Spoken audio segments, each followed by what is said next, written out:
not a fun moment for you right now, but give us an idea, just the emotion that you're feeling right now.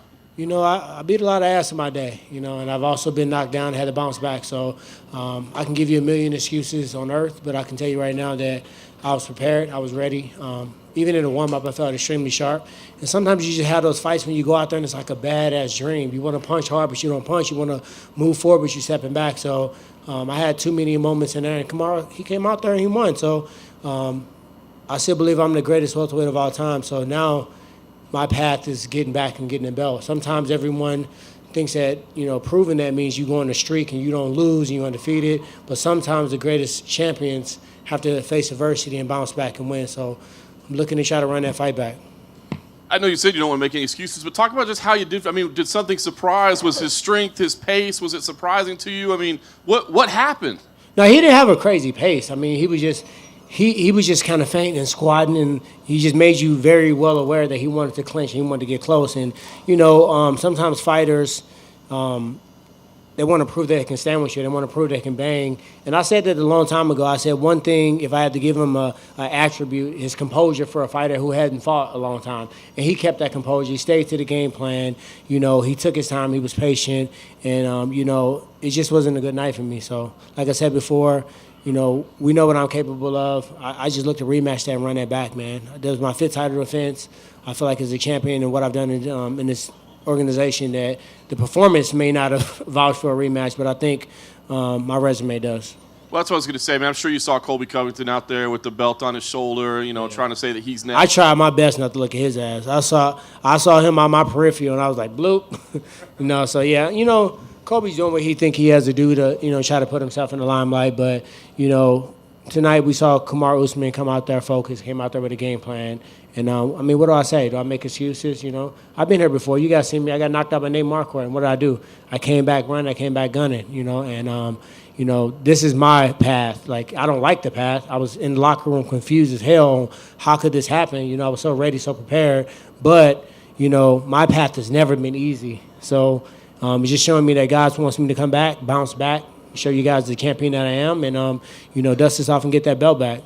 And last thing for me, Tyron, immediately after the fight, it looked like you walked over to Usman and just to congratulate him. I'm just curious kind of what message you had for him there. You got to get props, man. You're fighting against somebody that all these promos are saying, I'm one of the greatest welterweights of all time. I knocked a lot of guys out. I beat a lot of wrestlers. I beat every specialist. And I've been in this game for a long time. And, him coming from the Ultimate Fighter show, it was a person that I would have a lot of conversations about who to fight and how to do it and all these different things. So I joked around about that. But technically, to a certain standpoint, he wasn't somebody that, he wasn't underneath my wing, but we would conversate. Even up to this fight, we talked and text message, and I said, I'm probably going to whoop Kobe ass first, but after that, me and you were going to fight when I thought I was going to fight Kobe. So I got to give him his respect because, like I said before, I've been on the other side of the stick a lot. I beat a lot of people up, knocked a lot of people out, won some close fights that people may have thought they won. So I just had to make sure he knew that he got my respect and he got his proper respect for winning tonight. Tyron, it looks like Colby's going to get the next shot. If that, in fact, is the case, who do you want to fight, or would you wait till? Yeah, this is a crazy game. I can sit here and say, I get the shot, whatever, but, you never know. People get injured, things happen. Kobe might pull a couple more stunts and kick himself out the title fight. So I'm going to just be prepared. I think, like I said before, as a champion, took out Robbie Lawler, who was, fighter of the year twice, defending his belt 4 times, I feel like a rematch, Kobe's been kind of sitting around and trying to call shots. So, but if that's what the organization wants to do, this is their organization. I'm blessed to be able to fight here, make a living, and prove that I'm the best in the world. So, to be honest, I really don't have a person in the back of my mind. And I wonder, did this performance kind of remind you of when you fought McDonald? Where? Yes, I said that in the locker room. Yeah. It was a Roy McDonald fight. I was equally prepared for that fight. And it was like everything that I was telling myself to do, my body wouldn't do. I told my coach Dean, I was like, I want to apologize to you guys because y'all worked so hard and I was so ready. I said, but coach, I'm gonna just be real with you. Like tonight, it was just weird. I was just flat, and I don't even really know why. But when you're on this stage, you can't have a bad night. I mean, you can have a bad sparring day. It's times like, I've been open about this. I don't win every sparring day. And if I do, I'm training with the wrong people.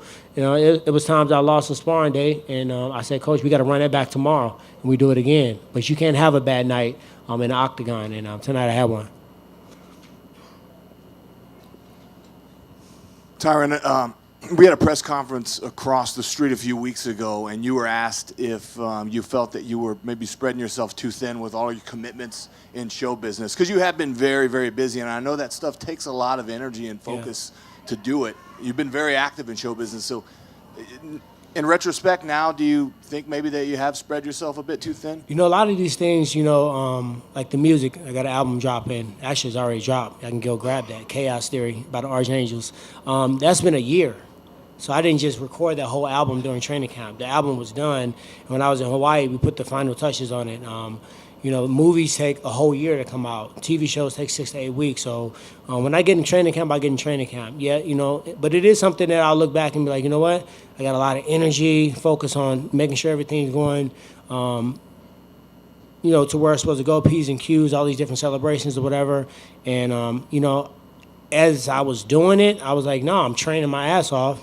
And if I train 4 to 6 hours a day, the rest of the hours a day, I can do whatever the hell I want to. I don't have to sit down and watch Netflix. I can go to the recording studio. I can read a book, or I can work on different businesses. So to answer your question, I don't believe it did, but I'll sit back with the team and we'll reevaluate some of that stuff. There was a moment during the fight when y'all were in a clinch exchange, and Usman hit you with several right hands to the body.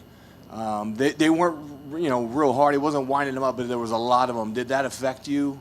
No, the right hands didn't affect me, but he did elbow me one time. I was like, fuck that. Because I done been elbowed up a couple times against Nate, so that got my attention quickly. But he was just smart tactically. When you in the clinch, the referee told us he's going to give us a couple warnings before he breaks us. So he was throwing those punches to maintain position.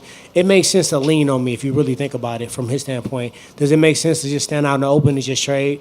Probably not. Maybe he can hold his own, but in the larger scheme of a game plan, it makes sense to push me against the cage, try to get me to the ground, try to control position and stay as close to me as possible and get me thinking about your wrestling attack. So I don't think he was even throwing them to try to hurt. Body punches and knees, if you can't take a punch to the body, you need to get out of UFC. And lastly, did you sustain any injuries in there? Anything serious or? No, just a big ass lip and my eye a little sore. But outside of that, I'm healthy. And that's it sucks to take that away. But if you think about 3 of my last 4 fights, I had injuries that require surgery. So though this sucks and I feel like crap, watching somebody walk around with a belt that I feel like is mine, I didn't sustain any injury that I think is going to cause surgery. So now I can, get back on the grind and get ready to fight again. Thank you. Tyron, you said you didn't feel quite right in the fight, that things just weren't going the way that you thought they were going to go. When did you recognize that? And were you talking in the corner about making any particular adjustments? Yeah, and I don't want to say that like I didn't feel right to make it seem like Usman didn't come out there and deliver. He came out and delivered. That's flat out, and I just personally know, and you guys personally know what I'm capable of, and it was an uncharacteristic fight of me, so I kind of knew early on. And, sometimes when I start a fight, if I come out blazing, I come out with combinations, I kind of get in that rhythm, I stay in that rhythm. This time it was just something real weird. It was like, he was dropping down and squatting all low, and it's almost like I was hypnotized. Like, I know you're about to shoot. I'm trying to time when you do it so I can try to hit you with this uppercut. And then, I think I just got to the point where I was just kind of waiting on him to shoot. And then in fighting, you wait too long. You might get the shot, but you might get some right hands. You might get a kick. You might get something else. And then I just really never got in a rhythm. And in a fight, especially one of this caliber, you want to kind of set the precedence early.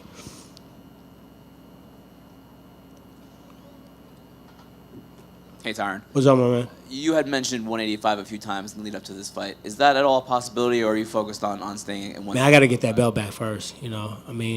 I can't leave my division like that.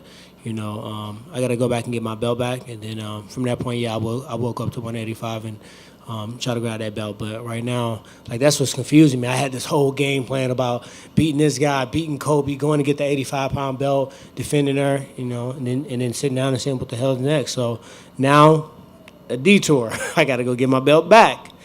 Probably, defend it again because I can't assume if I beat Usman that a rematch wouldn't go for it. So I probably have to fight that division a couple times before I try to go up and grab the other belt. And then just last thing for me, the fight before yours was Ben's fight, and it was kind of crazy and wild. Yeah. I don't know if you caught any of that before your fight. Yeah, I can't watch my friends' fights Yeah. before. So I seen him get hit with a couple shots, and I just turned to the side because, I don't want my emotions to get involved with it. Okay. But it looked like he had a choke, right? And the referee thought Robbie was out, but he wasn't out. Is that true? What happened? He said he wasn't out, but I don't. I mean, it's It hard to tell. looked like it, but Yeah. I don't know. Yeah, I talked to Robbie a little bit afterwards too. Thanks.